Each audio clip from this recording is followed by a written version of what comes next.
As a teenager, I used to sneak into my brother's bedroom, far and away the most interesting room in a house full of sisters, and read his copy of The Happy Hooker, the tell-all book by Dutch prostitute Xavier Hollander. I can't say I understood much of it, but I read my intriguing discovery in short segments over a few months, quickly hiding it when I heard approaching footsteps.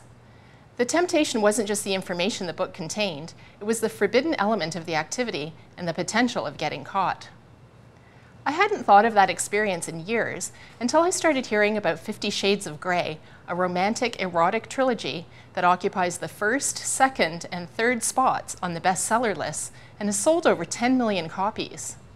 I really didn't pay attention until its critical mass popularity spawned an hilarious Saturday Night Live spoof. There's a million ways to give your mother a surprise she'll never forget. Happy Mother's Day! Julie, get out! 50 Shades of Grey. Isn't that sex book? North American moms are stealing away to spend intimate time with the books, claiming the effect of reawakened sexual desire. Apparently this mommy porn is giving them some great ideas about how to turn their vanilla sex lives red hot once again. As the story goes, a dashing but emotionally wounded millionaire invites a virginal university student into his lair, coaxing her to sign an agreement to submit to his every whim. While she's negotiating the terms with him, a decidedly feminist thing to do, he gives her a taste of what's to come. Of course, she wants to understand him and save him. And slowly, over 1,500 pages, she begins to break him down. Stay tuned for the sequel. From its implausible narrative to its cringeworthy writing, what the trilogy delivers is 50 shades of cliché. Once you've passed the initial sex scene, which has about 50 pages of build-up, the rest is, to quote journalist Katie Roffey, a watered-down, skinny vanilla latte version of sadomasochism. The language contains too many euphemisms to be considered explicit, and while the jacket has a mature material warning, it's clear the author is catering to a mass romance audience rather than an erotic one. There isn't anything here we don't regularly see on TV, in films, and online. The books, however, have revived an age-old debate among women. Is the story anti-feminist? Is the popularity of the series symbolic of women's true desires, despite their advancement in the world?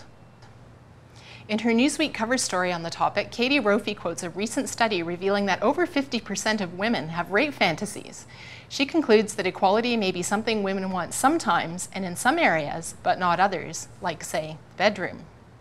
The pop culture magazine Jezebel counters that the books have nothing to do with repressed fantasies, but instead merely prove that sex sells, especially in the $1.4 billion per year romance genre. But why does the personal always have to be political? Sexual power and independence is difficult to navigate and still remain a perfect card-carrying feminist. Even groundbreaking feminist Simone de Beauvoir knew this. When asked if her subjugation to her lifelong partner, Jean-Paul Sartre, compromised her feminist theories, she famously answered, "Well, I just don't give a damn. I'm sorry to disappoint all the feminists, but you can say it's too bad so many of them live only in theory instead of in real life."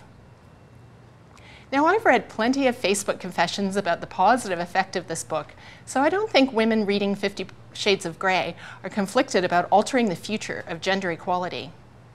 It's more they're simply looking for a shortcut to a spiced-up, real-life sex life.